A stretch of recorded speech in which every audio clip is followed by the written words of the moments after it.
دوسری جنگ عظیم میں سلطنت عثمانیہ ختم ہو گئی تھی، خلافت نام کی تھی، سلطنت تو ختم ہو گئی، ترکی رہ گیا تھا صرف، اور جنرل ایلنبی کی فوجیں داخل ہو چکی تھی یروشلم میں، یروشلم پر قبضہ برطانیہ کا ہو چکا تھا، اور قبضہ دلوانے والے برطانیہ کو ہمارے ہندوستان کے مسلمان فوجی بھی تھے۔ عربوں نے بغاوت کی ترکوں کے خلاف، اور انگریزوں کی فوج میں ہمارے ہندوستان کے مسلمان سپاہی بھی تھے۔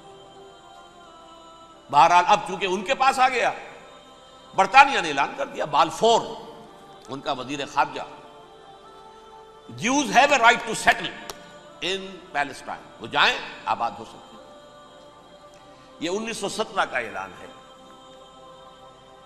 اس کے بعد جو کچھ انہوں نے طریقے برتے ہیں، اس میں دھن، دھوس، دھاندلی، دھوکہ، ہر چیز۔ مثلا دھن گئے، جناب یہ آپ مکان بیچیں گے؟ اچھا جی لے لیجیے، آپ کیا مانگتے ہیں؟ 10 لاکھ، میں 11 لاکھ دیتا ہوں لیکن کل ہی نکل جائے۔ پیسے کی کمی تھی نہیں، پورا یورپ کا سرمایہ ان کے پاس، بینکرز کے پاس۔ زائنسٹ موومنٹ اصل میں بینکرز کی موومنٹ تھی۔ 1897 میں جمع ہو کر انہوں نے جو پروٹوکول بنائے تھے وہ کون تھے؟ سب کے سب بینکرز تھے۔ دولت کی کمی نہیں تھی، تم 10 کی بجائے 11 لوگ نکل جاؤ۔ یہ کھیت بیچتے ہو کتنے کا؟ بھائی 12 کا، ہم 13 دیتے ہیں بھائی، جلدی سے نکل جاؤ۔ یہ بھی کیا، دھن کے ذریعے سے ڈسپلیس کیا، جہاں زور چلا نکال دیا۔ اور اس کے بعد پھر جب سن 48 میں اسرائیلی ریاست قائم ہو گئی، اب اسرائیلی جو ہے عدالتوں میں استغاثے دائر کرنے شروع، یہ فلاں مکان میرے پرانے پگڑ دادا سگڑ دادا کا تھا 2000 سال پہلے، اس کے اوپر یہ قبضہ کر کے بیٹھے ہوئے، یہ میرے پاس دستاویزات ہیں۔ اچھا ٹھیک ہے، آپ نکل جائیں، یہ مکان ان کا ہے۔ اس طریقے سے انہوں نے بے دخل کیا فلسطینیوں کو، اور خود وہاں پر قدم جما کر مضبوطی سے بیٹھ گئے۔ یہ ہے کہ جو مغربی اقوام نے کیا ہے، اس میں سیکنڈ جو ہے رول پلے کیا ہے امریکہ نے۔ ویسٹ جو ہے اس کا نمبر 2 امریکہ تھا، اب نمبر 1 امریکہ ہے۔ اب برطانیہ کی کوئی حیثیت ہی اب نہیں ہے، لیکن سب سے بڑا وکیل جو ہے وہ وہی ہے اب بھی۔ لیکن ظاہر بات ہے کہ west white Anglo Saxon Protestants کا امام اس وقت جو ہے وہ برطانیہ، یو ایس اے۔ 1948 میں یہ قائم ہوا، اور یہاں پہ نوٹ کیجئے پاکستان 47 میں قائم ہوا ہے، اور تقریباً 9 مہینے ہیں درمیان میں، اگست 47 اور مئی یا جون 48۔ اس کا کیا مطلب ہے یہ میں بعد میں بتاؤں گا آپ کو۔ پہلی جنگ ہوئی 48 میں، عربوں نے بغاوت کی، اور عرب جیت رہے تھے، اچانک پتہ نہیں کیوں عربوں نے جنگ بند کر دی۔ یہ بالکل یوں سمجھیے کہ پیرلل واقعات ہیں۔ کشمیر میں ہم جیت رہے تھے، بھاگ کر نہرو پہنچ گیا یونائٹڈ نیشنز کے اندر، جنگ بند ہو گئی، ختم ہوا اس سے۔ کچھ اپنوں کی غلطی بھی تھی، کچھ قبائلیوں نے وہاں جا کر سری نگر ایئرپورٹ تک پہنچ گئے تھے، بجائے اس پر قبضہ مکمل کرنے کے لوٹ مار میں لگ گئے، اپنوں کی غلطی بھی تھی، لیکن اس کے باوجود پڑنا بھاری تھا۔ اور اگر سری نگر ایئرپورٹ پر قبضہ ہو گیا ہوتا تو سوال ہی پیدا نہیں ہوتا کہ بھارت جو ہے اپنی فوجیں اتار سکتا، زمینی راستہ تھا ہی نہیں۔ وہی وہاں ہوا ہے، بڑے ہی عجیب طریقے پر عرب جیت رہے تھے، اسرائیل جو ہے شکست کھا رہے تھے، عربوں نے صلح کر دی۔ کچھ مہینوں کے بعد عربوں نے دوبارہ جنگ کی۔ اتنے عرصے میں یہ اسرائیلی، یہ سب جو ہے جتنے دہشت گرد ہیں اسرائیلی، یہ اس دور کے لوگ ہیں، وہ چاہے مینیجم بیگن تھا یا کوئی اور، یہ سب کے سب اس دور کے ٹیررسٹ۔ اب انہوں نے ڈٹ کر جو مقابلہ کیا، عربوں کو شکست دی بڑی سخت۔ سن 48 میں عربوں کو شکست ہو گئی۔ سن 67 میں روس کے سکھانے پڑھانے پر جمال عبد الناصر نے حملہ کیا، بلاکیٹ کر دیا ایلات کا، بندرگاہ کا۔ 6 دن کی جنگ کے اندر اسرائیلیوں نے روس سے پورا صحرا سینا لے لیا، اسرائیل شام سے گولان ہائٹس لے لیے، اردن سے یہ پورا مغربی کنارہ جو یہ اردن کا حصہ تھا، اور مشرقی یروشلم اردن کے پاس تھا، اس پر بھی قبضہ کر لیا۔ 1967 کی جنگ کا نتیجہ کیا نکلا؟ یروشلم پورا کا پورا یہودیوں کے قبضے میں چلا گیا، جو 1948 میں آدھا کر دیا گیا تھا۔ ویسٹرن یروشلم یہ یہودیوں کے پاس، ایسٹرن یروشلم مسلمانوں کے پاس، اور مشرقی یروشلم ہی میں مسجد اقصیٰ ہے اور قبۃ الصخرہ ہے، وہ مسلمانوں کی تحویل میں تھے۔ اردن کا قبضہ مسلمانوں کی تحویل، لیکن اب 67 میں پورا یروشلم ان کے قبضے میں آ گیا۔ پھر بہرحال مصر نے ایک کوشش کی بدلہ لینے کی سن 73 کی جنگ میں، اور اس میں کوئی شک نہیں بڑی شجاعت کا مظاہرہ کیا۔ رمضان وار آف 1973 بارلیو لائن کراس کر لی، جسے وہ سمجھتے تھے کہ کوئی طاقت دنیا کی ہمارے اس دفاعی جو ہے لائن اس کو کراس کر نہیں سکتی۔ لیکن پھر جب امریکہ اپنی پوری طاقت لے کر میدان میں آ گیا ہے تو ظاہر بات ہے کہ مصر کی حیثیت امریکہ کے مقابلے میں کچھ نہیں۔ یہ ہے میں نے جو مختصر سی تاریخ آپ کے سامنے رکھی۔ محمد الرسول اللہ صلی اللہ علیہ وسلم کی بعثت ہوئی، اور یہ میں سمجھتا ہوں کہ اس قوم پر اللہ کا اتنا بڑا فضل تھا، اتنا بڑا فضل تھا، اتنا بڑا فضل تھا۔ اب پھر ایک موقع دیا، عسیٰ ربکم ان یرحمکم وان عدتم عدنا۔ دیکھو اب بھی تمہیں ہم ایک موقع دے رہے ہیں، تمہارا رب تمہارے اوپر اب بھی فضل کرنے کو تیار ہے، رحم فرمانے کو تیار ہے۔ ان ھذا القرآن یہدی للتی ہی اقوم، اس قرآن کے سائے میں آ جاؤ، یہ شاہدرا ہے ہدایت میں آنے کا، اس میں داخل ہو جاؤ، محمد کی تصدیق کرو صلی اللہ علیہ وسلم، دامن محمدی میں آ جاؤ، اب بھی ہم تمہارے گناہ بخش دیں۔ لیکن نہیں، اس قوم نے حضرت محمد صلی اللہ علیہ وسلم کی دشمنی کی کمر کس لی، اور اب یوں سمجھیے اس تاریخ سے لے کر آج تک یہ گٹھ جوڑ ہے۔ ظاہر بات ہے کہ ابلیس کا بھی اصل دشمن اب کون ہے، یا ہدف کون ہے، ٹارگٹ کون ہے؟ جنہوں نے محمد کو نہیں مانا صلی اللہ، وہ تو ہے ہی جہنمی، ان پر کوئی اور محنت کرنے کی ضرورت کیا ہے؟ سمجھ گئے میری بات؟ حضور کی بعثت کے بعد جنہیں حضور کو رد کر دیا، ان پر ایمان نہیں لائے، وہ کون ہے؟ کافر، وہ جہنمی ہے ہی ہے۔ لہذا اس کے اوپر کوئی محنت صرف کرنے کی ابلیس کو ضرورت نہیں، اس کا اصل ٹارگٹ امت محمد ہے صلی اللہ علیہ وسلم۔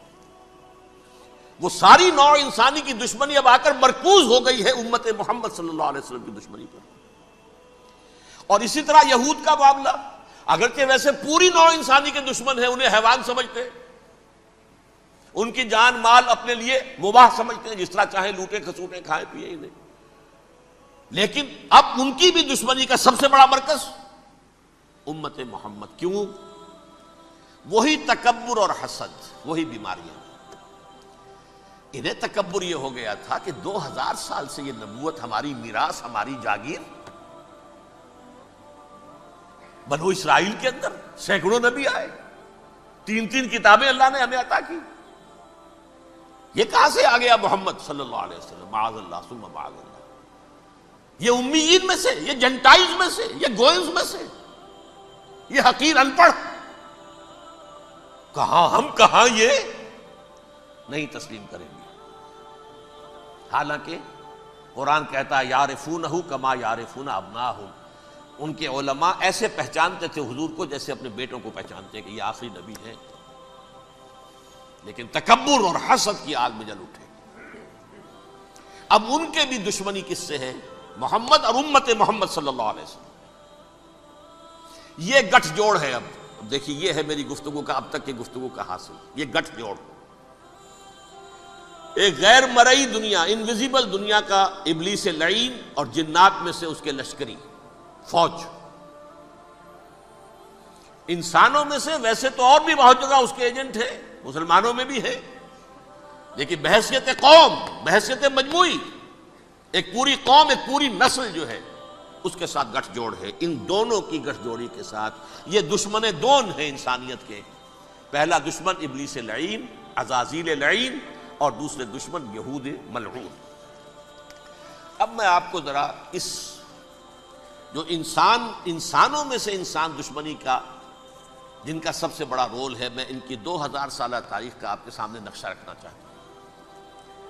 ان 1400 سال کا تو میں نے صرف 4 آپ کو پوائنٹس بتائے۔ موسیٰ سے عیسیٰ تک 1400 برس علیہ السلام، 2 مرتبہ عروج، 2 مرتبہ زوال۔ اشیریوں کے ہاتھوں پٹوائی، بابلیوں کے ہاتھوں پٹانا، گریکس کے ہاتھوں مرمت، رومنس کے ہاتھوں مرمت۔ یہ جو 2000 سال ہیں، کیونکہ اب تو ظاہر بات ہے 21ویں صدی شروع ہو گئی، 20 صدیاں حضرت مسیح کو پوری ہو گئی۔ پہلی بات نوٹ کیجئے، حضرت مسیح کی پیدائش ہے سن 1 قبل مسیح۔ یہ نقطہ آپ نے کبھی سنا ہے یا نہیں؟ جب ملینیم کا سلسلہ شروع ہوا تھا پچھلے سال، تو میں نے بیان کر دیا تھا کہ ایک عجیب حساب کے اندر انہوں نے غلطی کی ہوئی ہے۔ حضرت مسیح کی پیدائش ہوئی 25 دسمبر کو، سن انہوں نے شروع کر دیا، اس کے بعد جنوری آئی تو پہلا سال شروع ہو گیا۔ اگر جنوری سے پہلا سال شروع ہوا تو یہ 6 دن جو ہے تو اس کے پچھلے سال میں تھے، لہذا کہا جائے گا کہ Jesus Christ was born 1 year before Christ، BC۔ تو 1 قبل مسیح میں حضرت مسیح کی پیدائش ہوئی۔ یہ آخری اسرائیلی نبی اور رسول۔ یہودی علماء کی مخالفت، دشمنی، سولی پر چڑھوا دینا میں بیان کر چکا ہوں۔ سن 33 عیسوی میں، جبکہ حضرت مسیح کی عمر 33 برس تھی، اللہ تعالیٰ نے انہیں زندہ آسمان پر اٹھا لیا، لیکن یہودیوں نے اپنے خیال کے مطابق انہیں سولی پر چڑھوا دیا، ان کی موت واقع ہو گئی۔ اگرچہ اس کے بعد یہ اختلاف ہے ان میں، یہودی کہتے ہیں وہ سولی پر چڑھ گیا، ختم ہوا، مر گیا۔ عیسائی کہتے ہیں نہیں، انتقال ہوا ہے مسیح کا صلیب پر، لیکن پھر وہ دوبارہ زندہ ہو گئے ہیں۔ ان کی لاش ایک غار میں رکھ دی گئی تھی، وہاں ریزریکشن ہو گیا، ان کا باعث بعد الموت وہیں ہو گیا، اور پھر انہیں اللہ نے زندہ آسمان پر اٹھا لیا۔ تو ہمارے اور عیسائیوں کے درمیان نوٹ کر لیجئے، یہ چیز مشترک ہے کہ حضرت مسیح آسمان پر زندہ اٹھائے گئے۔ فرق کیا ہے؟ وہ سمجھتے ہیں کہ سولی دیے گئے، سولی پر مرے، پھر زندہ ہوئے، پھر گئے۔ ہم سمجھتے ہیں کہ نہیں، وما صلبوہ وما قتلوہ، انہوں نے نہ صلیب دے سکے انہیں اور نہ انہیں قتل کر سکے، بل رفع اللہ الیہ، اللہ نے اٹھا لیا۔ پھر ہمارا اور یہ اس کا عیسائیوں کا ایک اور اتفاق ہے، سیکنڈ کمنگ آف جیسس، حضرت مسیح دوبارہ آئیں گے۔ یہ عیسائیوں کا بھی عقیدہ ہے اور ہمارا بھی۔ بہرحال تو جیسا کہ میں نے عرض کیا کہ اس وقت یہ عذاب استیصال، عذاب اکبر کے مستحق ہو چکے تھے، لیکن اللہ نے ان کی مدت دراز کی ہے، لیکن ان پر دنیاوی عذاب کا ایک کوڑا جو ہے اللہ تعالیٰ کی طرف سے اسی وقت برسا۔ دنیاوی عذاب دنیا میں رہتے ہوئے ختم نہیں کیا۔ 37 برس بعد، حضرت مسیح کے رفع سماوی کے 37 برس بعد، سن 70 میں یہودیوں نے بغاوت کی رومیوں کے خلاف۔ رومی ٹائٹس جنرل تھا ایک، اس نے پھر جو حملہ کیا ہے، 1,33,000 یہودی ایک دن میں قتل کیا یروشلم میں، اور ہیکل سلیمانی گرا دیا۔ وہ ہیکل پہلے بھی گرا تھا، پہلے 1400 سال کے دوران میں بھی نبوکدنضر نے گرایا تھا، لیکن پھر اس کے 150 سال بعد انہوں نے دوبارہ بنا لیا تھا، اس لیے وہ اسے سیکنڈ ٹیمپل کہتے ہیں۔ پہلا ٹیمپل جو حضرت سلیمان نے بنایا تھا، نبوکدنضر نے گرا دیا 587 قبل مسیح میں، پھر دوبارہ انہوں نے 150 سال کے بعد بنا لیا۔ وہ اس تاریخ کا حصہ ہے، میں نے جس کے بارے میں آپ کو تفصیل نہیں بتائی۔ اس میں یہ ہوا سن 70 میں وہ گرا دیا گیا، وہ آج تک گرا پڑا ہوا ہے۔ نمبر 2، یہ کہہ دیا گیا کہ یہودیوں اس ارض فلسطین سے نکل جاؤ، تم یہاں نہیں رہ سکتے اب۔ لہذا جس کا جہاں سینگ سمایا چلا گیا، یورپ میں چلے گئے، ایشیا میں آ گئے، عرب میں آ گئے یہ 3 قبیلے جو رات بھی میں نے عرض کیا تھا، بنو قینقاع، بنو نذیر اور بنو قریظہ، یہ وہاں سے آ کے مدینے میں آباد ہو گئے، جس کا جہاں سینگ سمایا، افریقہ میں، ہندوستان میں، جہاں چلے گئے۔ ڈایاسپورا اسے کہتے ہیں، وہ آپ نوٹ کر لیجیے اس لفظ کو، ڈایاسپورا، ہمارا دور انتشار، جبکہ ہمیں ہماری اصل سرزمین تو فلسطین ہے، حضرت ابراہیم کا مسکن، حضرت اسحاق، حضرت یعقوب کا مسکن فلسطین، یہ ہے ہماری اصل جاگیر، یہ تو ہماری جدی پشتی جاگیر ہے، لیکن یہاں سے نکال دیے گئے سن 70 عیسوی میں۔ اور وہاں سے لے کے 1917 تک ان کا ڈایاسپورا جاری رہا. یہ دور انتشار ہے. اس دور انتشار کے اب چند حصے ہیں جس کو میں چاہتا ہوں کہ آپ علیحدہ علیحدہ سمجھ لیں. دور انتشار کا جو پہلا جو ہے تقریباً 300 برس رومی حکمران تھے. وہ یہودیوں کے بھی دشمن تھے اور عیسائیوں کے بھی دشمن تھے. عیسائی اور یہودی ایک دوسرے کے بھی دشمن تھے. لیکن رومی سمجھتے تھے کہ یہ ایک ہی تھیلی کے چٹے بٹے ہیں. رومیوں کے نزدیک عیسائی بھی یہودیوں ہی کا ایک فرقہ تھے, کوئی علیحدہ مذہب تو تھا ہی نہیں. لہذا رومی جو ہیں رومنز وہ ان دونوں کو ستاتے تھے, مارتے تھے, اور یہ آپس میں لڑتے تھے. یہودی عیسائیوں کو مارتے تھے, عیسائی یہودیوں کو مارتے تھے. یہ ہے 300 برس تک کی تاریخ. سن 300 عیسوی میں کیا ہوا؟ ایک معجزہ ہو گیا. بہت عظیم ایمپرر کانسٹینٹائن, قسطنطین اعظم, رومن ایمپررز میں سے بہت بڑا ایمپرر, وہ عیسائی ہو گئے. اب تو معاملہ بالکل تلپٹ ہو گیا. پوری سلطنت عیسائی ہو گئی. اب عیسائیوں کے عیش ہو گئے اور یہودیوں پہ مار پڑنی شروع ہوئی. اب عیسائیوں کا آپ خود سوچئے کہ جنہیں وہ خدا بنا بیٹھے ہیں, خدا کا بیٹا قرار دے رہے ہیں, ان کے قاتل کون؟ یہودی بدماش.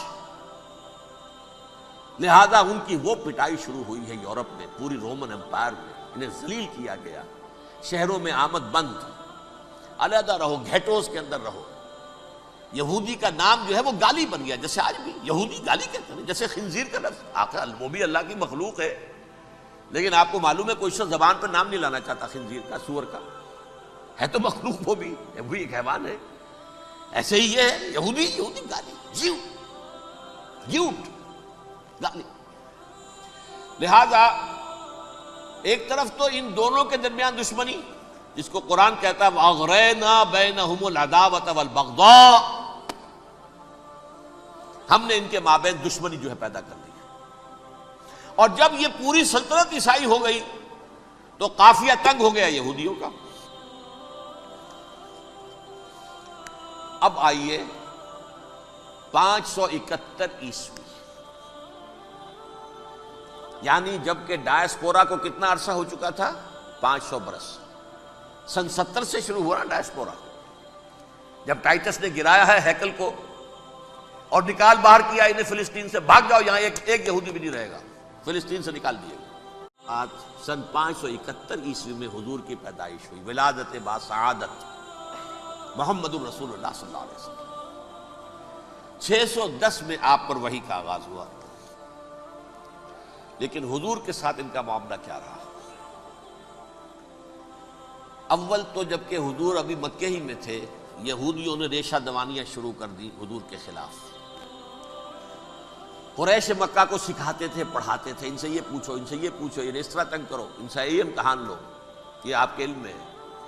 سورہ بنی اسرائیل میں, سورہ کہف میں وہ سوالات, جو امتحانی سوالات آئے تھے, ذوالقرنین کون تھا, اصحاب کہف کون تھے, تم رسول بنے پھرتے ہو تو بتاؤ, اور یہ روح کی حقیقت کیا بتاؤ. یہ ساری ریشہ دوانیاں کر رہے تھے بیٹھے ہوئے ابھی وہیں پر. حضور ابھی پہنچے بھی نہیں. ہجرت فرما کر حضور تشریف لے آئے تو حضور نے, جسے ماسٹر سٹروک کہا جائے گا, یعنی اسٹیٹس مین شپ کا ماسٹر سٹروک, آپ نے مدینے میں آتے یہودیوں کے ساتھ پیکٹ کر دیا, جوائنٹ ڈیفنس پیکٹ آف مدینہ, کہ اگر مکے والے ہم پر حملہ کریں گے تو ہم مل جل کر ایک قوم کی حیثیت سے مقابلہ کریں گے. یہ میثاق مدینہ کہلاتا ہے, جس کے بہت غلط معنی پہنائے جا رہے ہیں آج کل. بہرحال میں موضوع میرا چونکہ یہ نہیں, میں ادھر نہیں جاؤں گا. لیکن ہوا کیا؟ ہر مرتبہ یہ خیانت کے مرتکب ہوئے. ان نے جو عہد کیے تھے ان سے پھرے. اندر ہی اندر سازش, ریشہ دوانی, حضور کی بدترین دشمنی. سورہ نساء کی آیت نمبر 12 میں 14 میں 13 میں فرمایا ہے لا تزال تطلع علی خائنۃ منہم. اے نبی, ہمیشہ آپ کے علم میں ان کی طرف سے خیانتیں, بددیانتیاں آتی رہیں گی. اور بار بار وہ مسلسل جنگ کی آگ بھڑکاتے تھے. قریش کو دعوت دیتے, آؤ آؤ آؤ, ہم اندر سے بغاوت کر دیں گے, تم آؤ تو صحیح. ختم کریں محمد کو اور اہل ایمان کو صلی اللہ علیہ وسلم رضی اللہ تعالی عنہم اجمعین۔ لیکن پھر جب وہ آتے تھے تو یہ دبک جاتے تھے، ان میں ہمت نہیں تھی، میدان کے مرد نہیں رہے تھے۔ یہ سورہ حشر میں ان کا نقشہ کھینچا گیا ہے، کھلے میدان میں مقابلے کی اس کے اندر صلاحیت ہی نہیں ہے۔ یہ تو فصیلوں کے پیچھے سے، جیسے عورتیں کہیں دیہات میں لڑائی ہوتی ہے تو مرد جو ہے گلیوں میں لڑتے ہیں، عورتیں اوپر سے پتھر پھینکتی ہیں، بس وہ کام یہ کر سکتے تھے۔ من ورائے جدر، فصیلوں کے پیچھے سے، جنگ میں میدان میں نہیں آ سکتے۔ بہرحال قرآن مجید میں ہے یہ سورہ مائدہ کی آیت نمبر 64، کلما اوقدوا نارا للحرب اطفاها اللہ۔ اکثر و بیشتر مواقع پر تو یہ جب آگ بھڑکاتے تھے جنگ کی، اللہ اسے بجھا دیتا تھا۔ لیکن بہرحال اس کے باوجود جنگیں ہوئی، غزوہ بدر، غزوہ احد ہوئی کہ نہیں؟ یہ ساری اس اصل شرارت نہیں تھی۔ اور اس کے نتیجے میں حضور نے پھر ایک ایک کر کے 3 قبیلوں کو سزا دی۔ غزوہ بدر کے فوراً بعد بنو قینقاع نکالے گئے مدینے سے، غزوہ احد کے فوراً بعد بنو نذیر نکالے گئے، اور غزوہ احزاب کے بعد بنو قریظہ نکال دیے گئے۔ یہ تو میں نے آپ کے سامنے رکھ دیا صرف حضور کے زمانے میں ان کا کیا رویہ رہا، دشمن۔ رات بھی ہم نے وہ آیت پڑھی تھی، لَتَجِدَنَّ أَشَدَّ النَّاسِ عَدَاوَةً لِلَّذِينَ آمَنُوا الْيَهُودُ وَالَّذِينَ أَشْرَكُوا۔ اہل ایمان کی دشمنی میں شدید ترین تم پاؤ گے یہودیوں کو اور مشرکین کو۔ مشرکین بھی بعد میں ہے، پہلے یہودی۔ حضور کے بعد کیا ہوا اب یہ نوٹ کیجئے، یہ ان کی تاریخ کا دوسرا دور ہے۔ حضرت عمر رضی اللہ تعالیٰ عنہ کا عہد خلافت ہے، بیت المقدس کا محاصرہ کیا گیا، فصیل بڑی اونچی، شہر اندر سے سیلف سفیشینٹ، حملے کا راستہ کوئی نہیں، محاصرہ طول کھینچ رہا ہے، لیکن ان کے پاس رسد بھی موجود ہے، پانی بھی موجود ہے، وہ دروازے بند کر کے بیٹھے ہوئے۔ بالآخر اللہ تعالیٰ کی مشیت کا ظہور کیسے ہوا؟ ان کے کچھ علماء آئے فصیل پر، کہا دیکھو مسلمانوں، تم قیامت تک بھی یہاں پڑے رہو گے محاصرہ کر کے، ہمارا یہ شہر فتح نہیں ہوگا۔ ہاں، ایک درویش بادشاہ کے ہاتھوں یہ شہر فتح ہونا ہے، لیکن تمہارے اندر ہمیں وہ نظر نہیں آ رہا۔ ابو عبیدہ بن الجراح رضی اللہ تعالی عنہ، امین هذه الامہ، ان کا فوراً ذہن گیا، وہ درویش بادشاہ مدینے میں بیٹھا ہوا ہے، عمر رضی اللہ تعالی۔ اب ایک اور عمر بھی ہے جو قندھار میں بیٹھا ہے، نقشہ وہی ہے، سادگی کی حد تک نقشہ وہی، بالکل وہی، اپنی آنکھوں سے دیکھا وہی سادگی۔ عمر اول، عمر ثانی تھے عمر بن عبد العزیز۔ اب ایک اللہ کے فضل سے اللہ تعالیٰ ایدہ اللہ بنصرتہ، اللہ تعالیٰ ان کی نصرت فرمائے، دشمنوں کو ان کے مقابلے میں نیست و نابود کرے۔ انہوں نے ریکویسٹ بھیج دی کہ حضور تشریف لائیے، یہ شہر فتح ہو جائے گا۔ وہ ہے سفر تاریخی، اتنا طویل سفر، تقریباً 700 میل، ایک اونٹ، ایک خادم، ایک منزل پہ امیر المومنین اوپر بیٹھے، خادم آگے چل رہا ہے، اگلی منزل پہ خادم اوپر بیٹھا ہے، امیر المومنین آگے جا رہا ہے۔ اور جب پہنچے ہیں تو وہ باری تھی خادم کی، انہوں نے ہاتھ جوڑ دیا، حضور خدا کے لیے تم کیا کہیں گے لوگ، وہ میرا برا حال کر دیں گے، تمہیں شرم نہیں آئی؟ امیر المومنین پیدل آگے چل رہے ہیں نکیل پکڑ کر، اور تم بیٹھے ہو اوپر براجمان ہو۔ حضرت عمر فرمایا الدور دورک، نہیں، باری تمہاری ہے، بیٹھ۔ اس حال میں پہنچے ہیں، اور پھر یہ کہ ابو عبیدہ بن الجراح آئے ہیں، استقبال کیا ہے تو دیکھا ہے اس حال میں چلے آ رہے ہیں، عمر نکیل پکڑے ہوئے چلے آ رہے ہیں، اور کہتے ہیں کہ کہیں کیچڑ ویچڑ تھا، جوتے خراب ہو گئے تھے، وہ بھی اتار کے ہاتھ میں پکڑے ہوئے، کپڑے تو تھے ہی پھٹے ہوئے۔ انہوں نے کہا بھی حضرت ابو عبیدہ نے، دیکھیے یہ بڑا متمدن ملک ہے، بڑا مہذب علاقہ ہے یہ، آپ ذرا حلیہ اپنا دوست فرما لیں تب جا کے پیش ہم آپ کو کریں گے۔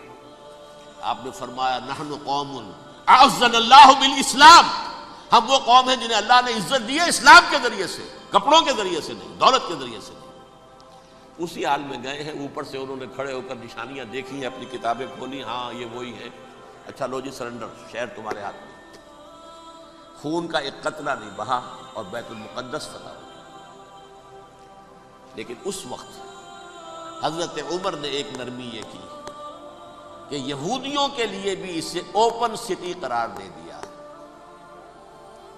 یہ احسان عظیم حضرت عمر کا.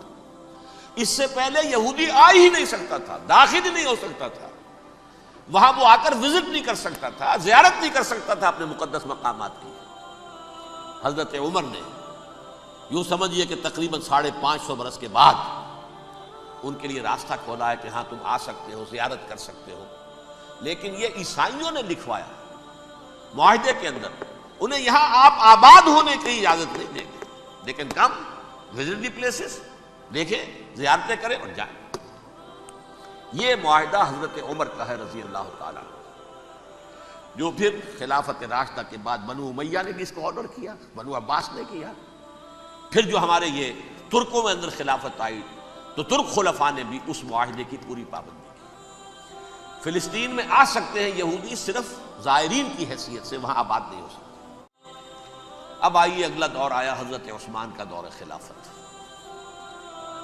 یہ ہے وہ وقت کہ اب یہود نے امت مسلمہ کی پیٹھ میں چھرا گھونپا. وہ کیسے؟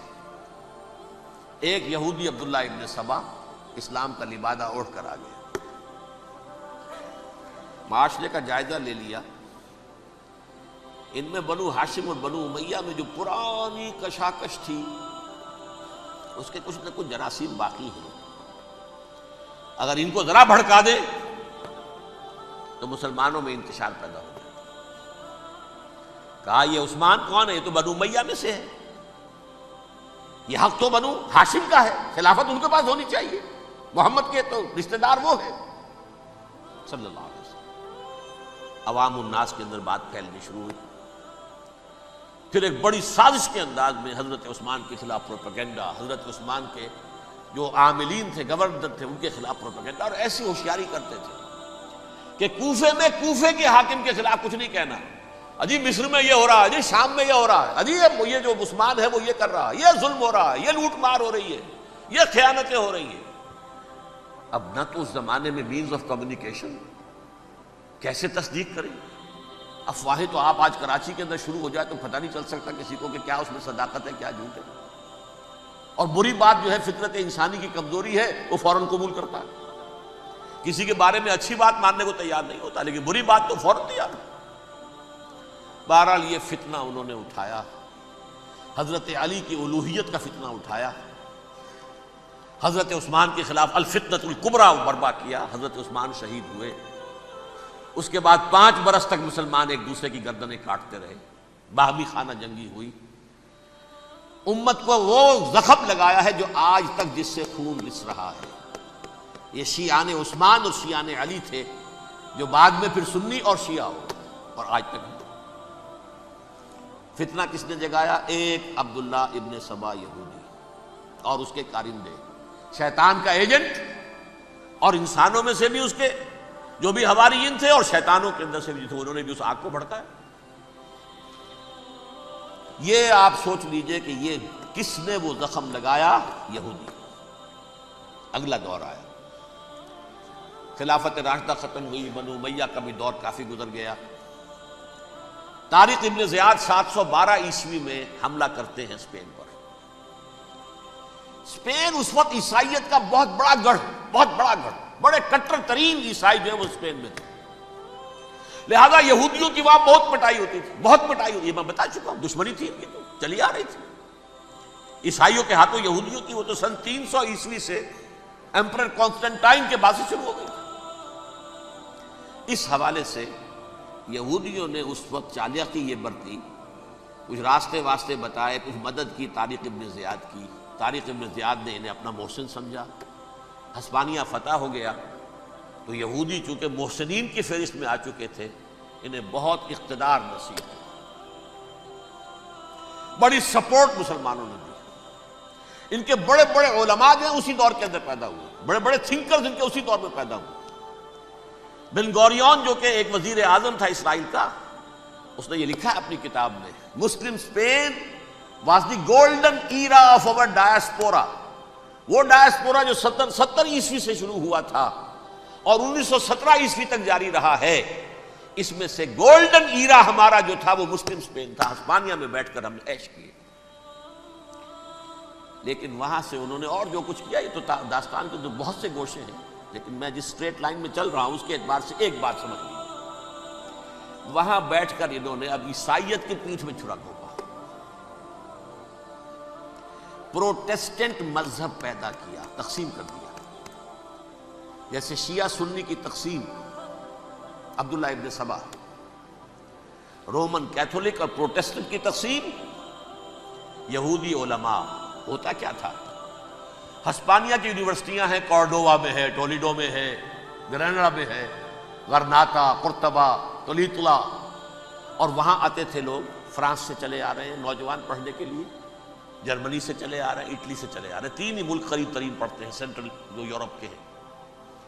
یہاں پر جو ہے وہ اسلام جو نور پھیلا رہا تھا اس سے بھی مستفیض ہوئے، جہالت کے جو ہے پردے ان کے وہ چھٹے، اس کے ساتھ ہی وہ یہودی وہاں ان کے اندر جو جراثیم داخل کر رہے تھے وہ اس عیسائیت کے خلاف بغاوت تھی، جو اس وقت دنیا میں عیسائیت اس وقت تھی، پوپ کا راج تھا دنیا میں اس وقت، یورپ میں جو عیسائیت تھی اس میں ایک طرف بادشاہ تھے، لیکن بادشاہوں کی حیثیت وہاں پر یوں سمجھ لیجئے کٹ پتلیوں کی تھی، اصل قوت پوپ کے ہاتھ میں تھی، اور پوپ کو انہوں نے جیسے قرآن نے کہا اتخذوا احبارہم و رہبانہم اربابا من دون اللہ، چونکہ سینٹ پال نے شریعت موسوی ساقط کر دی تھی تو اب شریعت تھی ہی نہیں، پوپ کو اختیار تھا جس چیز کو چاہے حلال قرار دے دے، جس چیز کو چاہے حرام قرار دے دے۔ اتخذوا احبارہم و رہبانہم اربابا من دون اللہ۔ انہوں نے کہا صاحب یہ پوپ کس بلا کا نام ہے، یہ بھی انسان ہے، بات تو ٹھیک تھی نا، اصل حیثیت تو کتاب کی ہونی چاہیے، ڈیوائن بک، دی ریویلڈ اسکرپچر، لہذا اور یہ کتاب ہر شخص پڑھ سکتا ہے، کوئی پوپ کے باپ کو جو ہے کوئی اس کے لیے پروپرائٹری رائٹس تو نہیں ہے کہ صرف پوپ پڑھ سکتا ہے یا پادری پڑھ سکتے ہیں، ہم بھی پڑھ سکتے ہیں، ہم بھی سمجھ سکتے ہیں۔ یہ باتیں تھی کہ جن کو بڑھا چڑھا کر بیان کر کے اور پوپ کا اقتدار ختم کرا دیا اور توجہ مرکوز کر دی بائبل کی طرف۔ اب بائبل میں بڑا حصہ تو اولڈ ٹیسٹامنٹ کا ہے، نتیجہ کیا ہوا، یہود کی عظمت پروٹیسٹنٹس کے نزدیک مسلم ہو گئی، اصل قوم تو یہ ہے، وہ دشمنی بدلی کہ نہیں بدلی، موسیٰ کے امتی یہ ہے، تورات موسیٰ کو دی گئی، ابراہیم کی نسل یہ ہے، لہذا وہ جو دشمنی تھی، جو عداوت تھی کہ ہمارے خدا کو سوری چڑھانے والے ہیں یہ بدماش، اس کا ازالہ ہوا اس پروٹیسٹنٹ مذہب کے نتیجے میں۔ یہ میں اب آپ کو بتاتا ہوں کہ ایک نتیجہ وہ نکلا ہے جسے برٹرنڈ رسل نے بیان کیا ہے، اس کی کتاب ہے ان پریز آف آئیڈلنس، صفحہ 108۔ وہ لکھتا ہے the Christians retaining the Judaic belief in special revelation added to it the Roman desire for world wide domination and the Greek taste for metaphysical subtleties, the combination produce the most fiercely persecuting religion that the world has yet known. یہ تین چیزیں آ کر عیسائیت میں مل گئی، ایک تو جب یہ اولڈ ٹیسٹامنٹ جو ہے وہ ان کے ہاتھ میں آ گئی، اور اس کے میں کچھ آپ کو بتا دیتا ہوں کہ اولڈ ٹیسٹامنٹ کی تعلیمات، کیونکہ یہ اولڈ ٹیسٹامنٹ جو ہے یہ محرف تھی، اصل تورات تو گم ہو گئی تھی 587 قبل مسیح میں، جب پہلی مرتبہ ہیکل جو ہے تباہ ہوا ہے اس وقت ختم ہو گئی تھی، اس کے کوئی 150 سال کے بعد انہوں نے یادداشتوں سے مرتب کر کے لکھی ہے، اب اس میں ان کے اپنے خیالات، اپنے امانی، اپنی توجیحات وہ شامل ہو گئی، لہذا میں آپ کو حوالے دیتا ہوں اس کتاب کے اندر مظالم کی جو تعلیم دی گئی ہے، اہل کتاب نے اپنے مظالم قتل عام کے جواز کے لیے تورات میں تبدیلیاں کی اور پیغمبروں پر دہشت ناکی اور بدترین حرام کاری کے الزامات لگائے۔ سنیے، پہلا حوالہ ہے یہ گنتی باب 31 آیات 17-18،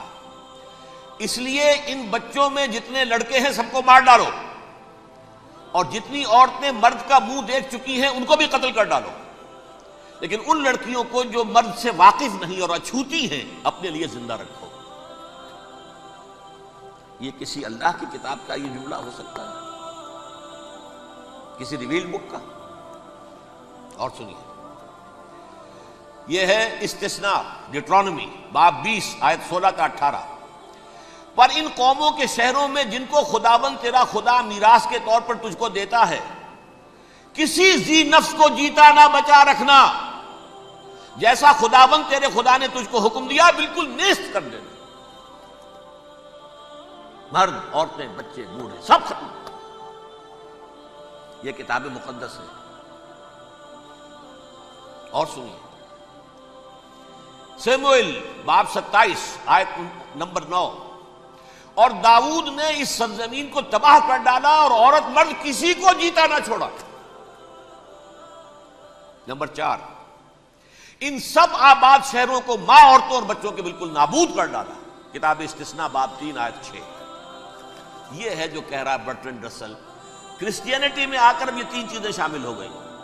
ایک تو یہ باربیرین، یہ تعلیم جو ہے، اور یہ مذہب کے نام پہ تعلیم، یہ کتاب مقدس کی تعلیم۔